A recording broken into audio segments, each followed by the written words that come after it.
En mayo de 1942, en una extensión inmensa de océano azul aparentemente vacío, ocurrió algo que cambió la forma de hacer la guerra para siempre. No hubo líneas de batalla visibles. No hubo cañones disparándose entre barcos enemigos. De hecho, los comandantes de ambos bandos jamás vieron al adversario que estaban enfrentando. Aún así, fue una batalla decisiva. El Mar del Coral fue el primer choque de portaaviones de la historia, y con él nació una nueva forma de combate. Hasta ese momento, la guerra naval se entendía de una manera clara. Las flotas se encontraban, maniobraban y se destruían a corta o media distancia. Los acorazados eran los reyes del mar. Pero en el Mar del Coral, esa lógica quedó obsoleta en cuestión de horas. El enemigo ya no estaba en el horizonte. Estaba más allá, oculto por cientos de kilómetros de agua. Para Japón, el objetivo era ambicioso pero lógico. Expandir su perímetro defensivo en el Pacífico Sur capturando Port Moresby, en Nueva Guinea. Si lo lograban, Australia quedaría seriamente amenazada y Estados Unidos perdería una posición clave. Para Washington, impedir ese avance era urgente. No solo por el territorio, sino por el mensaje estratégico que implicaba. La fuerza Task 17 estadounidense, comandada por el contraalmirante Frank Jack Fletcher, era una formación relativamente pequeña, pero poderosa.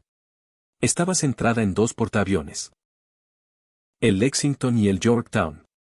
A su alrededor, cruceros y destructores formaban un escudo móvil cuya verdadera fuerza no estaba en sus cañones, sino en los aviones que podían lanzar. Del lado japonés, la flota de invasión y su fuerza de cobertura incluían portaaviones veteranos y tripulaciones experimentadas, endurecidas por meses de éxitos en el Pacífico. Japón aún se sentía invencible. Pearl Harbor había quedado atrás, y la ofensiva parecía imparable. El Mar del Coral debía ser otro paso firme hacia el dominio total. Pero había un problema. Ambos bandos se buscaban sin verse.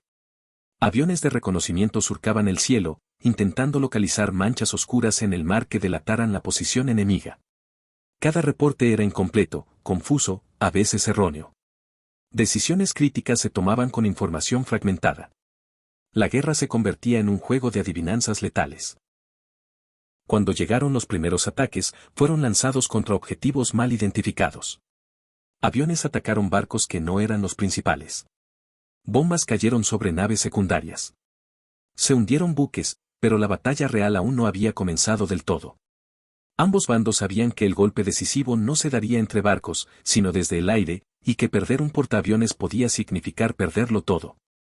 Para los tripulantes de los portaaviones, la tensión era constante. Sabían que el enemigo estaba ahí afuera, pero no dónde. Cada alarma podía anunciar un ataque aéreo masivo. Cada despegue podía ser el último. A diferencia de las batallas navales clásicas, no había una sensación clara de avance o retroceso. Solo espera, incertidumbre y decisiones tomadas a ciegas. El Mar del Coral no fue una batalla espectacular en términos visuales. No tuvo grandes duelos de artillería ni escenas icónicas de barcos enfrentados cara a cara. Pero fue profundamente inquietante. Por primera vez, los comandantes comprendieron que podían ganar o perder una batalla sin ver jamás al enemigo. Que el control del mar ya no dependía de quien tenía los cañones más grandes, sino de quien encontraba primero al otro. En ese momento, la fuerza Task 17 navegaba sabiendo que estaba participando en algo completamente nuevo, aunque aún no entendiera del todo sus implicaciones. Cada avión lanzado, cada rumbo cambiado, cada decisión tomada bajo información incompleta estaba escribiendo una nueva regla de la guerra naval. Y mientras ambos bandos seguían buscándose en la inmensidad del océano, el choque verdadero estaba a punto de comenzar. Uno que no se libraría con barcos enfrentados, sino con oleadas de aviones cruzándose en el cielo, sin que quienes daban las órdenes pudieran ver jamás a su enemigo. Cuando la batalla entró en su fase decisiva, nadie tenía una imagen completa de lo que estaba ocurriendo. Ni los estadounidenses ni los japoneses sabían con certeza dónde estaba el núcleo de la flota enemiga. Cada ataque aéreo se lanzaba con información incompleta, confiando en reportes de reconocimiento que podían estar desactualizados por horas. En el Mar del Coral, equivocarse significaba enviar aviones a morir sobre un océano vacío. Las primeras oleadas se cruzaron sin tocarse. Aviones estadounidenses atacaron lo que creían que eran portaaviones japoneses y hundieron buques menores. Del otro lado, pilotos japoneses golpearon objetivos que no eran los principales. Estos errores no fueron anecdóticos, fueron el reflejo de una guerra que se estaba librando a distancias nunca antes vistas, donde el tiempo entre detectar y atacar podía decidirlo todo. Cuando finalmente ambos bandos lograron localizar a sus verdaderos objetivos, la violencia se concentró de golpe. Los portaaviones estadounidenses Lexington y Yorktown lanzaron sus aviones casi al mismo tiempo que los japoneses hacían lo propio desde el Shikaku y el Suikaku. En cuestión de horas, el cielo se llenó de bombarderos en picada y torpederos que volaban hacia enemigos que sus propios comandantes no podían ver. Para los pilotos, la batalla sí era visible, pero solo en fragmentos. Veían el objetivo durante segundos, soltaban sus bombas o torpedos y se retiraban bajo fuego antiaéreo intenso. Muchos no regresaron. Otros volvieron con aviones destrozados, sin saber si habían acertado o no. El resultado real de cada ataque tardaba horas en comprenderse. El Yorktown fue alcanzado por bombas japonesas que causaron daños serios, pero controlables. La tripulación logró mantener el buque operativo gracias a un esfuerzo desesperado y altamente disciplinado. En contraste, el Lexington sufrió impactos devastadores. Torpedos y bombas provocaron incendios internos que parecían bajo control. Hasta que vapores de combustible explotaron horas después. El portaaviones se convirtió en una trampa ardiente para quienes seguían luchando por salvarlo. Del lado japonés, el Shikaku fue golpeado duramente por bombarderos estadounidenses. Sus cubiertas quedaron inutilizadas, impidiéndole lanzar o recuperar aviones. El Suikaku, aunque no fue alcanzado directamente, perdió gran parte de su grupo aéreo. Ambos portaaviones sobrevivieron, pero quedaron fuera de combate efectivo. Japón había conservado barcos, pero había perdido algo igual de valioso, pilotos entrenados y capacidad operativa inmediata. La batalla alcanzó su punto más extraño en ese momento. Ambos bandos habían infligido daños graves sin tener una noción clara de quién estaba ganando. Los estadounidenses perdieron el Lexington, uno de sus grandes portaaviones. Los japoneses, aunque no perdieron ninguno en el acto, quedaron incapaces de continuar la operación como estaba planeada.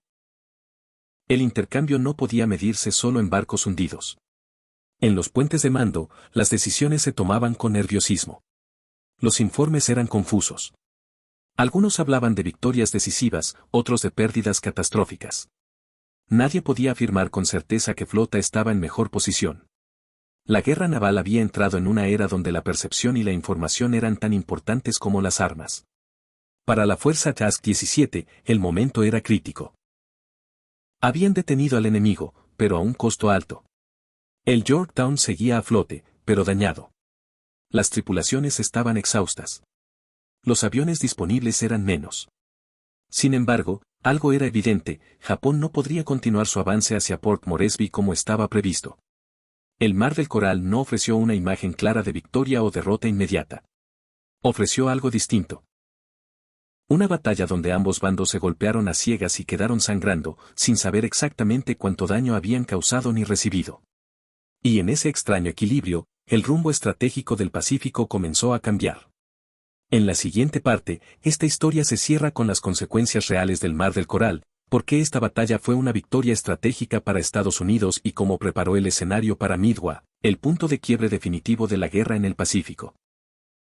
Cuando el humo se disipó sobre el Mar del Coral, no hubo una escena clara de triunfo.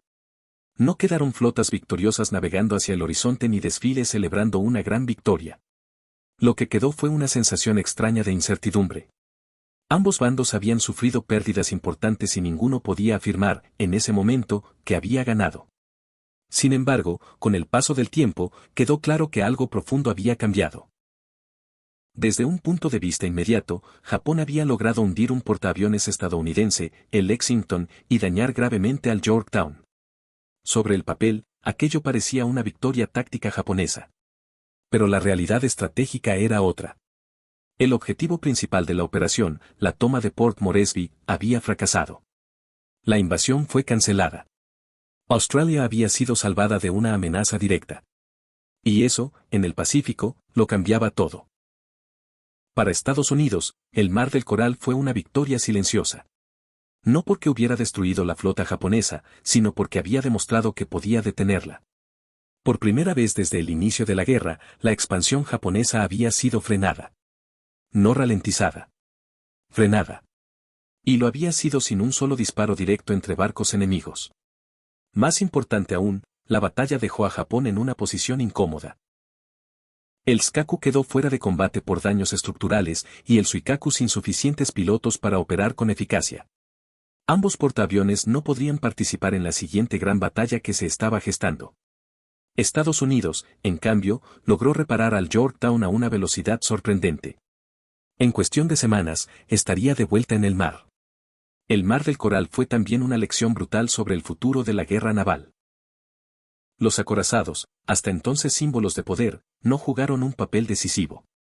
La batalla se decidió a cientos de kilómetros de distancia, por pilotos que nunca vieron a quienes estaban atacando y por comandantes que tomaban decisiones sin contacto visual con el enemigo.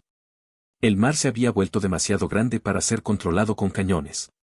Esta batalla preparó el escenario para algo aún mayor. Cuando llegó Midway, apenas un mes después, Japón entró en combate sin dos de sus portaaviones clave, debilitado y con menos margen de error. Estados Unidos, en cambio, llegaría con una confianza renovada y con la prueba de que su doctrina aérea podía funcionar. El resultado de Midway no puede entenderse sin el Mar del Coral. Por eso esta es una batalla olvidada. No porque carezca de importancia, sino porque no encaja en la narrativa tradicional de victoria y derrota. No hubo una imagen clara de triunfo. Hubo consecuencias. Y esas consecuencias inclinaron la balanza de la guerra en el Pacífico de forma irreversible.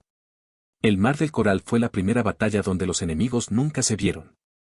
Pero fue también la primera donde quedó claro que la guerra naval ya no se libraría mirando al horizonte, sino interpretando mapas, informes incompletos y decisiones tomadas bajo presión extrema. En ese océano aparentemente vacío, la fuerza Task 17 no solo detuvo una invasión. Ayudó a enterrar una forma antigua de hacer la guerra. Y sin saberlo, abrió el camino hacia la derrota final del imperio japonés.